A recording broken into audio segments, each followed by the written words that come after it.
Hello, everyone. It's Lisa Patterson with Danny Ravenel, Sotheby's International in beautiful Charleston. And I am here with Jennifer Flanagin again from Case Law. And today we are going to talk about how to make a stronger offer when you're purchasing the property. So welcome, Jennifer. I'm glad you could do this again. Appreciate it. Yeah, absolutely. So Jennifer, let's talk a little bit. I know buyers a lot of times when they're making their offers, they just want to ask for the world. It's understandable sometimes, but the more they ask for, the weaker their offer is. So we're going to go over just a few of the things. So first of all, just right out the gate, let's talk about earnest money. The more they put down, the better it is.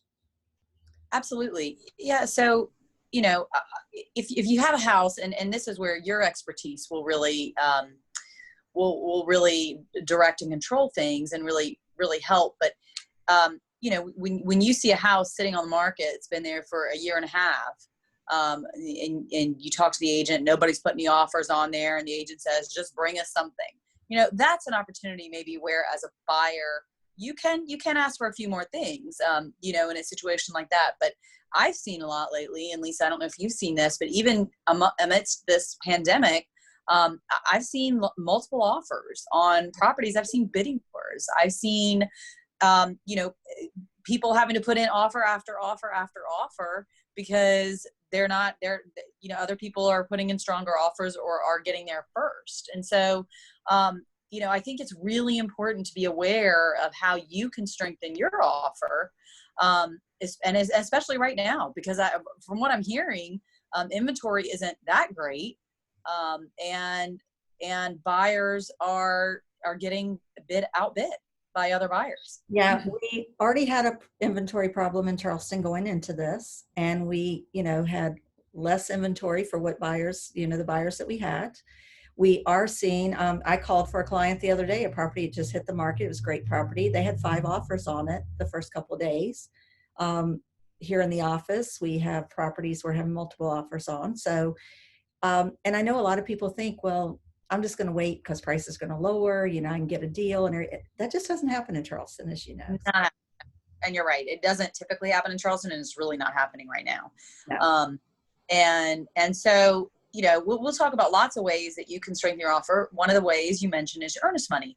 And a lot of times it's not really, it's kind of, glazed over when you got to put something down. Well, it's not just something. I mean, this is really your best foot forward in telling the seller how serious you are.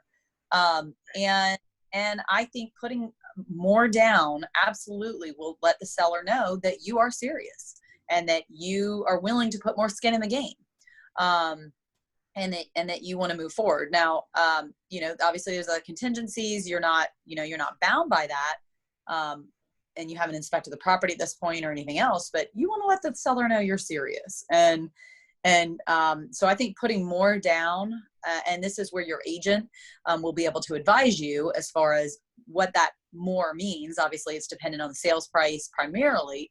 But yeah, I would put a higher amount than what may be standard, as far as what you put down for earnest money. Yeah. And then we'll touch a little bit on, normally if I have the buyer, our brokerage holds the earnest money. That's the way it mostly happens. The buyer has a choice. They can have their closing attorney hold the money. Actually, as brokerages, we kind of like it when the closing attorney holds the earnest money. Yeah. And as closing attorneys, we kind of like it when we hold the earnest money, truthfully, because we're the ones who disperse it at the end of the transaction. And we disperse all of the money as the buyer's attorney. So we collect all the money and then we send it all out. And so I actually like holding the earnest money because, once in a while you'll get a situation where the earnest money is higher than the commission. And then the brokerage has to owe us money, which is kind of, oftentimes found out last minute, and everyone's kind of scrambling.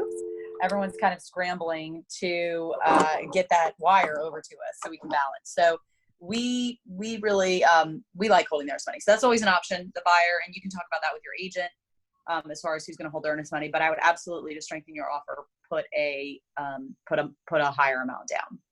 So another thing is whether you're cash or whether you have a lender. That is another thing. Yeah. And sometimes you don't have the option. You have to have a lender. But when you're going to have a lender, you better have your pre-approval letter up front. There are Yes.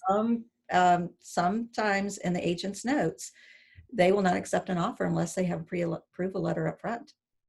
Which makes sense, right? I mean, if you're the agent, you're representing the seller, you want to present them. I mean, they're selling their house. This is entering into a contract for the sale of property is not a light endeavor. And you want to make sure that the offer you're being presented with is strong, and you also want to make sure that it's legitimate, that the buyer actually can follow through with what they're offering. And yes, obviously cash is king. Everybody wants to close cash deals. All sellers would want cash because all they have to do is ask for us, documentation of the funds, that they're in the account, and it just takes away a lot of uncertainties when you have cash. However, most people probably do not have that option. And so a loan is fine. There are a few different types of loans, or there are many types of loans, actually, a few primary types of loans that I just wanted to touch on. So conventional loan is the strongest type of loan you can get for a number of reasons. And your lender can explain to you, but as far as when offer coming over, conventional loan is going to be the strongest type of loan. There are two other government-backed loans. One is a VA loan, one is a FHA loan. And these are considered, I think, seen by a seller as perhaps not as strong. The VA, really the only reason for that is because you have the Department of Veteran Affairs behind it, and they have they have more requirements for the appraisal, and they take a little bit longer than your typical standard conventional loan. And so instead of a 30-day close, you're going to look at minimum of 45-day close. So, but really, I do a lot of VA loans, and they're pretty streamlined, and they've gotten a lot better, I think. So VA isn't as it isn't as strong as conventional, but I think it's not that weak of a loan. And a lot of veterans, that's obviously going to be their loan of choice, and I think that's okay. The other type of loan is FHA, and that is probably the weakest type of loan. It's not going to make your offer appear very strong, because for a number of reasons. Again, they have, it's a government-backed loan, so they're going to have more stringent appraisal requirements. They have very, very stringent condominium requirements. If you're selling a condo, kind of a separate niche note here for those condo owners or condo purchasers, FHA has very, very stringent requirements for condos, for condo approvals. And so I would just be very careful as a seller. I've seen a lot of FHA loans fall apart because the condominium did not have all of the necessary documentation required by FHA. So that's just something kind of separate for condos. But otherwise, you're putting a lot less down. Your credit score can be a lot lower. And so I think for loan types, FHA is probably the least preferred. One thing that I will tell buyers, and you can speak with your lender about this, a lot of lenders have come out with many conventional loan products that kind of imitate an FHA loan, but they're conventional loans. They allow you to bring a lot less to the table. They do have mortgage insurance, just like the FHA loan. But they do have some flexibility with credit scores and that type of thing. So if you are in a position where you may need to look for an FHA type loan, just talk to your lender about possibly doing conventional loan instead, because a lot of them have products that are very good. And then your offer will be stronger. If you submit an offer with a conventional loan, your offer will be stronger. Another thing to take in consideration with condos is a lot of the lenders, if there's a lot of rentals in that building, they have a percentage ratio. If there's over a certain percentage, they will not go through with a loan on that property. Yeah, condos are very tricky for any type of loan. They're very tricky because you're exactly right. The lenders, when you have a loan, the lenders are going to have certain requirements that they have to satisfy. So you do need to just, if as a seller, you just need to maybe stay on top of the lender and request, documentation that they're allowed to prove, or stay on top of the buyer's agent and make sure that they're providing you with that documentation that shows that the condo will be approved by the lender. So another thing we see a lot here is people coming from out of state. They want to purchase, but they're like, well, I want to push it out. I want my closing date to be, 2 months, 3 months, 4 months. That's just not going to happen here. I mean, we have too many people wanting to be here, and that's right. Those 30 and 45-day closing dates are important. Just stick with that. That's exactly right. And that's just another way to make a strong offer is to write a shorter closing date. As long as your lender can, check with your lender, make sure they are good with that. And then I would write, as soon as possible, because that's how people want to close here. They want to close as soon as possible. Yeah. And I've had cash deals we close, in a couple weeks. Right. Yep. Yeah. They As long as quickly. yeah. Some of the other contingencies are, termite inspection. Who's going to pay for that? Yep. It's not that expensive. They run anywhere from $75 to $250. Mm-hmm. So, if that's a sticking point, I just talk to my buyers about it. I try to get the seller to pay for it, but if it's a sticking point and we know there's multiple offers, that's just something else we need to cut out as well. Exactly. And then another thing along those lines is the home warranty. So the buyer has the opportunity to write in a home warranty in the contract, and they can either pay for it themselves, or they can have they can ask the seller to pay for it. And that's a little more, right, than the termite report. I mean, we're looking at, between $500 and $800, for instance, instead of around 100. And so, that's just another thing that you may want to consider, something else to consider. And I do think it's important, Lisa, you started this with a very important message about how buyers just want to go in asking for a whole bunch of stuff. And I think it's very important for buyers to understand this is your offer. This is your one chance, because you don't know if this seller is going to go back and forth with you. They may take a look at this and just say no and move on, particularly in multiple offer situations. You may not have that second opportunity to go back and say, okay, well, then we'll pay for the home warranty, or we won't ask for one, or we'll pay for the termite, or whatever it is, whatever the case may be, or we'll put more down for earnest money. And so I think it's really important for buyers to put forward at the beginning, from the beginning, and from their first offer. And so when you're going through this with your agent, you really do want to just assume that the seller is going to take a look at it and say yes or no, and not come back, and you're not going to have those negotiating points. So you really want to make, particularly in these multiple offer situations, or a home that you really want. I think you need to be really aware of making sure that your offer is strong from the outset. Yeah, I tell my buyers that all the time. I mean, the first thing I ask them when we find something, how bad do you want this house? Is it something you really want? And these are things you need to talk about. I always, when I have the seller, no matter how upset they get, I'm just the delivery of the message when we get an offer in, when I have the seller. And some of them get, it very much is insulting to them sometimes, the offers they receive.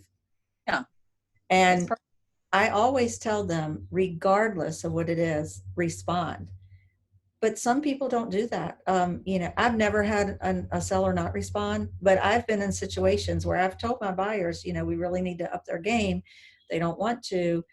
And the seller and their agent just were not responding to that. Right.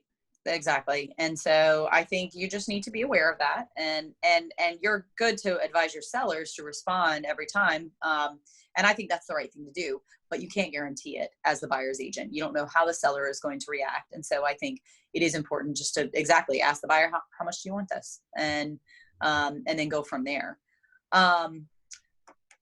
So we've covered earnest money. I think, conventional loan, the other, termite, home warranty. The other item that I wanted to mention is asking for a seller credit.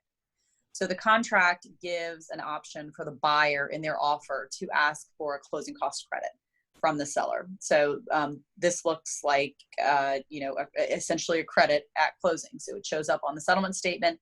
It's just going to be a general credit from the seller to the buyer.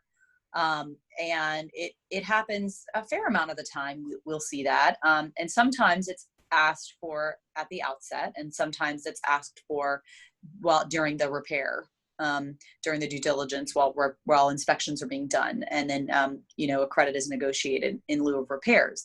So you have, a couple options to ask for credit, but, again, just you want to think about that when you're making your offer. You want to think about whether or not you want to ask for a closing cost credit, because that will weaken your offer. If you ask for a closing cost credit, you're asking essentially to pay you more money, which is bottom line. So I think that's something, you need for sure. about whether or not, and you will always have an opportunity later when you do repairs to negotiate a credit if that's the way you want to go. But I would be careful about asking that from the outset if it's a situation where you really want the property or it's multiple offers.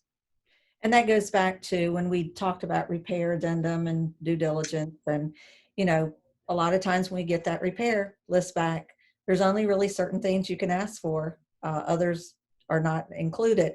However, I do ask for as much as we possibly can, but some of the little things, you know, I advise my buyers, don't ask for these things. Don't get really nitpicky. Right. And just something, when they're asking for those credits, a lot of lenders do not want to see it, or well, most of them don't. They don't want to see that as in lieu of repairs. You have to have it as per closing cost credit. That's right. It's just got to be a general request for closing costs. It cannot reference repairs in any way.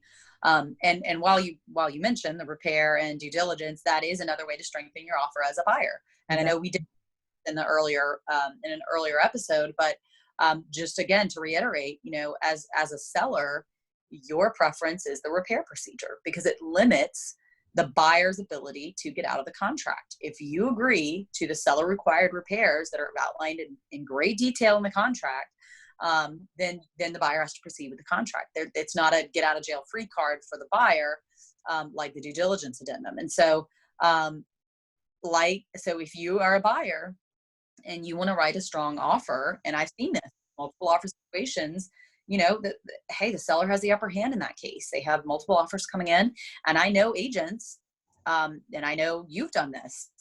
Agents will say, we're only going to take the repair procedure because you can, because you're representing your seller, and the seller can say that in a situation like that. And so, you know, as a buyer, even if the agent doesn't say that, imagine that that's probably what they're thinking. When there's a multiple offer situation, they're probably going to take a repair procedure. Assuming, you know, other terms are similar, because that's going to reduce it's going to reduce the ways that the buyer can get out of the contract. And so as a buyer in a multiple offer situation or in a property you really, really want, you may want to consider doing a repair procedure. Yes. I tell my buyers all the time, if it's a property I know and they've told me they really, really want and they don't want to lose it, I'd explain, you just need to go in with a repair procedure. Because you see it. sellers just don't want to do due diligence. And then on the other side, I'm telling my sellers, you know, this is a pretty strong offer, but let's go back and tell them we're not going to do a due diligence. So That's right. It does make the offer stronger.